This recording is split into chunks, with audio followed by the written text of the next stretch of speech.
আসসালামু আলাইকুম সুপ্রিয় দর্শক, আশা করি সকলেই ভালো আছেন। আল্লাহর রহমতে আমিও ভালো আছি। আজকে আপনাদের জন্য মিষ্টি দইয়ের রেসিপি নিয়ে হাজির হয়েছি। আশা করি রেসিপিটি সকলের ভালো লাগবে, আর ভালো লাগলে অবশ্যই লাইক, কমেন্ট এবং শেয়ার করবেন, আর আমার চ্যানেলটিকে সাবস্ক্রাইব করবেন। এই জন্য আমি একটি হাঁড়ি নিয়ে নিয়েছি, আর এর মধ্যে দিয়ে দিচ্ছি 1/4 কাপ চিনিটা দিয়ে আমি ক্যারামেল হওয়া পর্যন্ত অপেক্ষা করব।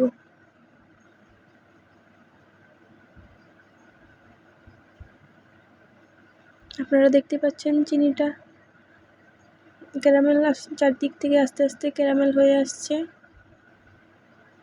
এ পর্যায়ে চুলার আঁচটা লো থাকবে, তো আস্তে আস্তে নেড়ে দিতে হবে, নইলে পুড়ে যাওয়ার সম্ভাবনা আছে।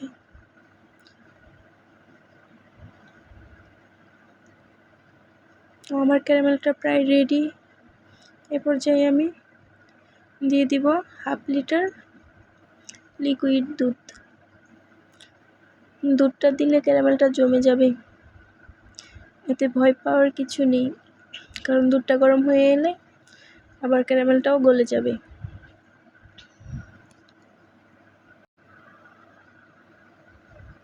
আমি পুরো দুধটা ঢেলে দিয়ে চুলার আঁচটা হাই হিটে বাড়িয়ে দিব। তো এই পর্যায়ে আমি আস্তে আস্তে নেড়ে চেড়ে দিব, আর অপেক্ষা করব চুলাতে বলক আসা পর্যন্ত। আপনারা দেখতে পাচ্ছেন আস্তে আস্তে বলক চলে এসেছে। এখন আমি চুলার আঁচটা মিডিয়ামে রেখে দেব।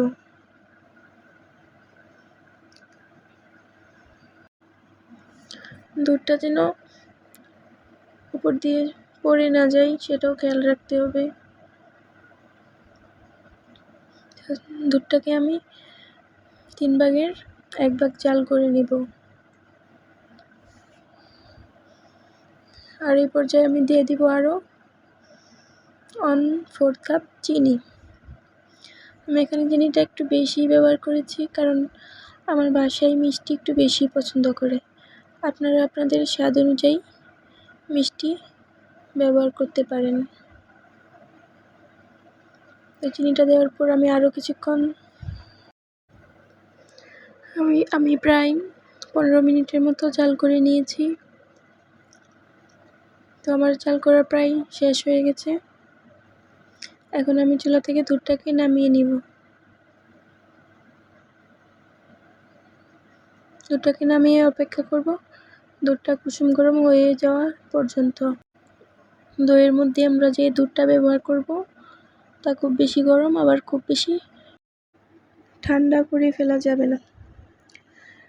দুধটাকে আমি আমার আঙুলটা ডিপ করে, যদি আমার আঙুলটা দুধটার গরমটা সহ্য করতে পারে, তখন আমি দুধটা হাঁড়িতে ঢেলে দেব। তো দর্শক, আমাদের দইয়ের দুধটা প্রায় তৈরি হয়ে গেছে। এই পর্যায়ে আমি আরেকটি উপকরণ ব্যবহার করব। এখানে আমি 2 টেবিল চামচ গরুর দুধ ব্যবহার করব। গরুর দুধটা দিয়ে ভালো করে চামচ দিয়ে মিশিয়ে নিব। গরুর দুধটা দিলে দইয়ের স্বাদ বেড়ে যায়, আর দইটাও খুব ভালো করে জমে। তো আমি চামচ দিয়ে ভালো করে নেড়ে চেড়ে দিচ্ছি। নেড়ে চেড়ে দেওয়া হলে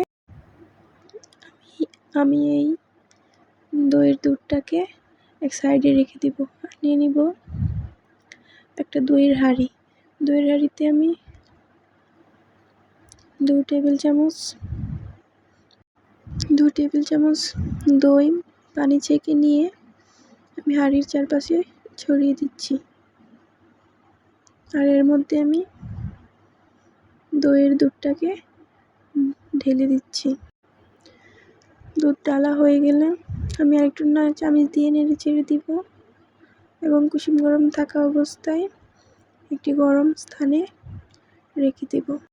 আপনারা একটি তয়লা অথবা যে কোনো মোটা কাপড় দিয়ে ঢেকে রেখে দিবেন। আমি প্রায় 6 ঘন্টার জন্য রেখে দিয়েছিলাম। 6 ঘন্টা পর আবার ফিরে আসলাম। আপনারা দেখতেই পাচ্ছেন দইটা কতটা জমে গেছে। এই দইটা যতটা দেখতে সুন্দর, খেতেও অনেক বেশি মজাদার। আশা করি রেসিপিটি সকলের ভালো লাগলে অবশ্যই লাইক, কমেন্ট এবং শেয়ার করবেন। আর আমার চ্যানেলটিকে সাবস্ক্রাইব করে আমার পাশেই থাকবেন। সবাই ভালো থাকবেন, সুস্থ থাকবেন আর আমার চ্যানেলের পাশেই থাকবেন। ধন্যবাদ সবাইকে কষ্ট করে এতক্ষণ আমার ভিডিওটি দেখার জন্য।